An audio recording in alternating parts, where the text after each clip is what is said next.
Bonsoir à toutes et à tous et bienvenue dans cette émission digitale sur les trophées Innovation Océan 2021. C'est tout nouveau, c'est une première puisque d'habitude ça se passe en présentiel, c'est un mot très à la mode, mais la Banque Populaire Grand Ouest a souhaité quand même, malgré tout, malgré cette crise sanitaire, vous présenter les trophées Innovation Océan 2021 et surtout vous dire les noms des 5 lauréats qui ont été distingués sur cette édition. Je vais vous accompagner pendant toute cette émission et surtout vous emmener à la rencontre de personnalités, mais pas que, aussi d'idées vertueuses dans le cadre de ce que l'on appelle la croissance bleue qui va nous intéresser pendant toute cette soirée. Vous allez pouvoir dans un second temps, après l'émission, discuter, rentrer dans les détails des innovations et parler directement aux 5 lauréats qui vont être distingués ce soir. Ça se passera juste après l'émission avec une petite manipulation technique, rien de compliqué. Je vous en parlerai à la fin de l'émission. Et puis pour que tout se passe bien, dans les meilleures conditions, je vais demander à ceux qui nous regardent, vous qui êtes derrière votre écran, de couper votre micro et de couper votre caméra tout simplement pour que l'émission se passe le mieux possible et que vous puissiez voir les choses le plus agréablement possible aussi. Les trophées Innovation Océan 2021, ça commence et ça commence maintenant.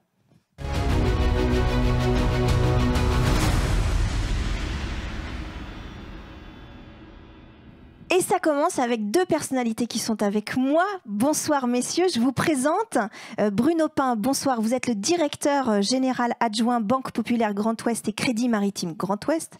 Bonsoir. Je ne me suis pas trompée. C'est ça exactement. Bonsoir Bruno.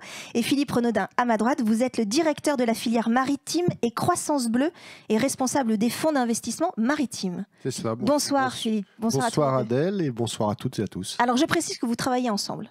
Tout à fait. On est d'accord, vous travaillez ensemble. Nous sommes d'accord. Alors, je vous accueille, mais en fait, non, c'est vous qui nous accueillez presque, parce que c'est vous qui êtes en charge de ces trophées Innovation Océan. Bruno Pin, c'est des trophées qui existent depuis 3 ans, hein, on le précise. Pourquoi la Banque Populaire et le Crédit Maritime ont-ils souhaité les reprendre pour cette année 2021 ? Je vais commencer par un slogan. Ah. Un slogan qui est cher à Jean-Marie Biette, le secrétaire général d'Infomer. Oui. La mer est notre avenir. Je crois que si on est là ce soir, si vous êtes tous en train de nous écouter, et merci encore, je crois qu'on le partage. C'est pour défendre la mer, oui. C'est assez naturel.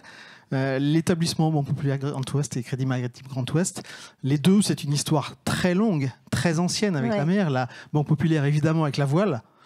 Petit coup de chapeau à Clarisse pour son dernier Vendée Globe. Clarisse Kremer, oui. Voilà, Clarisse Kremer. Et puis le Crédit Maritime, depuis plus de 115 ans, qui porte aussi les filières historiques de la mer, notre territoire. 2700 km de côte sur notre territoire, c'est la moitié du littoral français, c'est quand même assez impressionnant. Oui.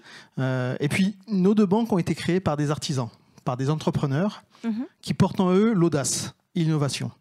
Alors quand on a un trophée comme les trophées de l'innovation qui portent cette innovation, qui portent l'audace et qui en plus ont un lien fort avec la mer, on ne peut pas laisser passer, ce trophée qui, rappelons-le, a été créé par Daniel Langibaud. Oui, qui doit nous regarder, qui doit être derrière son écran ce soir d'ailleurs, qu'on salue. Philippe Renaudin, vous le saluez aussi, Daniel Langibaud ? Bien sûr, je vais saluer Daniel et puis je profite de ce rebond pour vraiment remercier Daniel que j'avais rencontré en 2018 lors des premières trophées aux Innovation Océan. Ensuite, on a discuté longuement ensemble et je savais que Daniel souhaitait passer la main pour pérenniser les trophées Innovation Océan. C'est donc dans ce cadre-là qu'on a été beaucoup plus loin. Donc un grand merci à Daniel qui, je sais, nous écoute très chaleureusement, Daniel, et pour à la fois avoir lancé cette idée, pour avoir lancé les 2 premières éditions, pour nous avoir accompagnés tout au long de cette 3e édition. Donc un grand merci à toi. Alors Bruno Pin, je vous redonne la parole. Je vais même dire Bruno, ça sera plus simple. On parle beaucoup, alors, dans les médias surtout, je dois le dire, d'économie bleue. Je crois que c'est quelque chose qui ne vous plaît pas du tout. On dit pas économie bleue. Alors, c'est pas que ça me plaît pas, c'est qu'il faut rendre à Jules ce qui appartient à César. L'économie bleue, c'est un concept qui est cher à Gunther Pauli. L'économie bleue, c'est avant tout l'économie circulaire, l'économie du recyclage, l'économie du circuit court. Et pour faire la différence avec l'économie verte. Voilà, exactement. Là, on parle bien de la croissance bleue. On parle bien de l'économie maritime, bleue en référence à la mer, aux océans, évidemment. C'est un point important. Alors effectivement, c'est peut-être un point de détail, mais les deux ont leur importance. Et on retrouve de l'économie bleue dans la croissance bleue, puisqu'on parle aussi de circuit court, de responsabilité. Mais le point précis, et ce que nous partageons avec Philippe et avec tous ceux qui nous écoutent, c'est vraiment l'économie maritime et la croissance bleue. Ce qui est d'ailleurs dans votre titre, Philippe Renaudin. Précisons-le. De la croissance bleue. On ne s'est pas trompé. On s'est pas trompé. Pas trompé là-dessus. Philippe Renaudin, on rappelle peut-être la vocation de ce concours, de ces trophées Innovation Océan. La vocation, et comme je disais, c'est dans la trace de ce qu'a fait Daniel Angibault, c'est de mettre en lumière les projets innovants du monde maritime, qu'ils soient portés à la fois par les entreprises, les collectivités, les centres de recherche également. Alors à la fois les projets d'innovation, mais également les solutions qui ont d'ores et déjà été mises en œuvre, et de leur donner un coup de lumière. C'est très clairement ça, c'est ce qu'on a envie de faire à travers ces trophées, et ce sur l'ensemble du territoire, puisque c'est un prix, un trophée qui s'adresse à vraiment tous les projets sur tout l'Hexagone. Et on va voir ça avec les 5 lauréats tout à l'heure, parce que c'est vraiment des projets excessivement différents. Excessivement différents, et au-delà, et on aura l'occasion d'y revenir également, sur les 57 projets qui ont concouru pour cette année, vraiment une qualité exceptionnelle de ce qu'on a pu voir. Alors on va parler, mais concrètement, à quoi ça sert ce concours, et pour vous, mais peut-être aussi pour les lauréats? Alors, pour les lauréats, pour moi, c'est effectivement de leur donner cette reconnaissance, cette visibilité. Ouais. Et je crois qu'on y reviendra tout à l'heure. Et c'est pour moi important. Pour nous, c'est important également. C'est un formidable laboratoire de veille, aujourd'hui, de rencontrer tous ces projets d'entreprise. Et pour nous, en tant que banquiers ou investisseurs, parce que vous l'avez rappelé tout à l'heure, j'ai en charge aussi les fonds d'investissement que nous avons créés pour accompagner les projets du monde maritime. On ne peut accompagner que ceux que l'on connaît bien. Et dans le monde maritime, c'est pas forcément évident de se faire une idée sur tous ces sujets. Donc c'est un des meilleurs moyens, je dirais, pour se rencontrer entre les porteurs de projets, les investisseurs. Ce qui n'est pas facile, mais on y arrive. D'où l'émission. Preuve en est, on y arrive. Et quand on est entre jeunes, bonne volonté, on y arrive toujours. Bruno, en quoi soutenir ce genre d'initiative et d'innovation respectueuse de l'environnement, parce que c'est vraiment le point central, c'est essentiel? Selon vous? C'est essentiel parce que tout le monde y pense, mais ça on y reviendra tout à l'heure. C'est essentiel, alors dans notre histoire, on est une banque coopérative, je vais dire que presque dans l'ADN, la responsabilité, le développement responsable plutôt que durable, mais développement responsable, ça fait partie de notre ADN. Depuis le début? Depuis très longtemps, très longtemps. Alors typiquement, on est une des premières banques européennes à avoir eu un label en 2012, et surtout on a conforté il y a maintenant 2 ans avec un label plus fort encore, ISO 26000. On fait partie des 5% des entreprises en Europe qui a un niveau de responsabilité sociale et environnementale les plus marqués et les plus assumés. On ne fait pas de com sur ça, c'est pas de la com, c'est la réalité, c'est ce qu'on vit. Faire du développement, ça fait sens auprès de tous les acteurs économiques qui sont là, mais le faire différemment, le faire en pensant un peu plus loin, le faire avec le respect des parties prenantes, ça c'est génétique, et je pense qu'on le partage tous. Et ça, c'est de l'innovation, mais c'est de la responsabilité qu'on ne peut plus laisser de côté maintenant. Est-ce que, aujourd'hui, selon vous, on est obligé, une entreprise est obligée, que ce soit la vôtre, mais aussi les entreprises que vous côtoyez, que vous rencontrez, peut faire sans la question environnementale? Ou est-ce que c'est maintenant intrinsèquement lié à l'ADN de l'entreprise? Nous sommes convaincus qu'il faut faire avec, obligatoirement. Est-ce que ce n'est pas qu'une histoire de mode? Voilà, en gros, c'est un peu ça. Chacun y met la communication qu'il souhaite, chacun y met la vision qu'il souhaite. Nous, on est convaincus que c'est indispensable, c'est incontournable. Il y a des axes de développement. On n'arrête pas de dire la mer est notre avenir et on peut la développer, on peut aller encore exploiter les ressources maritimes. Je pense qu'il faut bien sûr le faire. Peut-être en faisant un peu mieux, que ce qu'on a fait sur Terre. C'est ça. Peut-être en étant un peu plus responsable. Peut-être avec cette acuité d'attention des générations futures, d'attention de l'impact que nous avons sur les projets. Parce que là, il faut voir plus loin. Et si on veut que la mer soit véritablement notre avenir, il faut savoir la préserver. Parce que l'avenir, c'est parfois brutal. On le voit en 2020. Donc soyons prévoyants, et sans cette responsabilité, sans cette vision de long terme, je pense qu'on aura encore d'autres déboires. Donc prenons tout de suite les bonnes actions. Philippe, on ne va pas dévoiler les lauréats tout de suite. On ne va pas tarder, ça ne va pas tarder d'ici quelques instants. Il y a eu, vous l'avez dit tout à l'heure, 57 dossiers. 57 projets. 57 projets. Pourquoi les 5 lauréats de ce soir se sont fait remarquer par rapport aux autres? Alors déjà, c'était très compliqué.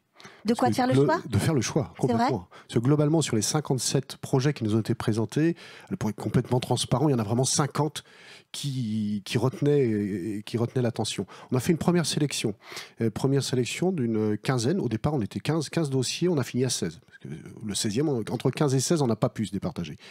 Il y a 3 critères qui ont guidé, cette sélection, ainsi que le jury final, dont je vous parlerai après. Ouais. Il y a 3 critères importants. Le premier, c'est effectivement le caractère innovant. Est-ce qu'on est vraiment dans l'innovation? Est-ce qu'on n'est pas dans une simple pâle copie de ce qui a pu déjà être fait? Le deuxième critère, c'est la portée économique. Est-ce qu'effectivement, on peut considérer aujourd'hui que l'innovation telle qu'elle est proposée a vraiment une portée sur son marché, a un marché, on est bien dans le bon timing sur ce marché, et que cette innovation ne reste pas malheureusement dans un carton ou à un moment donné soit reprise par un autre. Et la troisième, et il n'y a aucun lien, il n'y a pas d'ordre dans les 3 critères que je viens d'évoquer, c'est effectivement l'impact positif sur l'environnement. Et ça, donc, vraiment les 3 critères. Tous les 5 lauréats avaient ces conditions-là. On cochait les cases. Globalement, la quasi 50 dossiers cochaient ces cases. Les 15-16 lauréats qu'on a cochaient effectivement ces cases. Et ce que je voudrais dire, parce que c'est important, c'est que pour nous, le jury... Oui, alors justement, j'allais vous poser la question. Ce jury est donc l'ensemble constitué de 12 personnalités, dont l'intégralité de nos partenaires, dont on reviendra et qui sont à l'écran, je pense, avec une grille de lecture différente, avec une sensibilité différente, à la fois plutôt économique, à la fois plutôt recherche, innovation, à la fois plutôt avec tous les spectres, environnemental. Ouais. Et donc ça nous paraissait important. Banque Populaire, qui est l'organisateur du trophée, ne comptait que pour une voix. Les 11 autres voix, ça fait partie effectivement de ces personnalités expertes pour nous apporter, pour nous éclairer.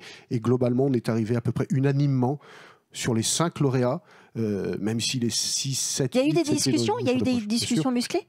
Non, pas musclées. Non, mais je veux dire, il y a eu des conversations. On était à distance. On était à distance, donc ça s'est bien passé. Non, mais il y a eu conversation, il y a eu délibération. Bien sûr, il y a eu échange. Il y a eu des échanges avec des visions différentes. Et c'est ça tout l'intérêt. Parce que, comme je disais, on avait un scope, un spectre différent de la vision, à la fois un peu plus économique, à la fois un peu plus environnementale ou innovation. Et c'est cette complémentarité qui a fait que je pense on est arrivé à vraiment 5 beaux lauréats, même si les autres n'ont pas démérité, trop loin de là. Oui, et puis on citera aussi les finalistes en fin d'émission. Une dernière question, Philippe, avant de rentrer dans le vif du sujet et surtout de présenter le premier lauréat distingué. Est-ce que vous avez des exemples d'innovation des années précédentes qui font date aujourd'hui, que l'on peut voir ? Alors, on a effectivement, sur les 2 premières éditions, c'est une petite dizaine d'entreprises qui ont été lauréates sur les éditions précédentes.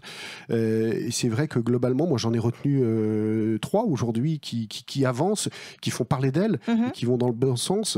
Une entreprise comme Airseas qui développe un projet avec une aile de Kite aujourd'hui pour faire progresser toute la propulsion vélique, notamment. D'accord. Et une entreprise, alors on est toujours dans le vélique, mais là on est passé de l'idée à l'innovation au concret. Grainsail, entreprise Nord-Bretagne, qui a mis à l'eau son premier voilier pour faire non pas une transat, parce que là on n'est pas dans la course, mais un transport, une ligne, voilà, je cherchais mon mot, une ligne entre la France et les États-Unis. Et un dernier exemple? Et le dernier, c'est Marina, parce que Marina, c'est une longue aventure, mais qu'on connaît bien aussi sur notre territoire, et qui est en train d'avancer. Pas forcément aussi vite qu'elle ne le souhaiterait, mais qui est en train d'avancer, et sur un sujet qui est absolument... sur les verts. Complètement, sur les verts. Ils sont à Noirmoutier. On salue Franck Zal. Ouais, ils sont à Noirmoutier, c'est ça. Merci beaucoup. Philippe Renaudin, vous allez rester avec moi. Vous êtes mon co-animateur. Avec plaisir.